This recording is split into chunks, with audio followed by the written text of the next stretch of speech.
বন্ধুরা, তোমরা কেমন আছো? এই যে দেখো, গতকাল খুব বৃষ্টি হচ্ছিল। সেই বৃষ্টির মধ্যে মাথায় ছাতা দিয়ে চলে গেলাম আমরা দুজনে। কোথায় যাচ্ছি? যাচ্ছি হলো শ্যামনগর। আমার কাকা শ্বশুরের বাড়ি, জ্যাঠা শ্বশুর সবাই আছেন ওখানে। তো কাকা শ্বশুর জ্যাঠা শ্বশুর ওনারা কেউ নেই, ছোটো কাকা শ্বশুর শুধু আছে।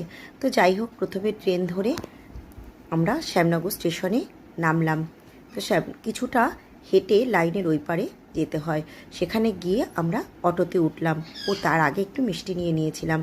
তারপরে দেখো, অটো থেকে নেমে মিনিট পাঁচেকের হাঁটা হেঁটে যেতে হয় আমার কাকা শ্বশুরের বাড়িতে। কেন যাচ্ছি জানো তো বন্ধুরা? আমার কাকি শাশুড়ি খুব অসুস্থ, তার জন্য ওনাকে দেখতে যাচ্ছিলাম। উনি হসপিটালে ভর্তি ছিলেন, তখন আমি যেতে পারিনি, তাই বাড়িতেই দেখা করলাম। তারপর সবাই মিলে খুব বসে আড্ডা দিলাম। দেখো, এই বিড়ালটা সব সময় কাকিমাদের বাড়িতে থাকে, দেখেছো কোথায় উঠে গেছে। তারপরে দেখো, ঠাকুর ঘরে এসে একটু ঠাকুর প্রণাম করে নিলাম।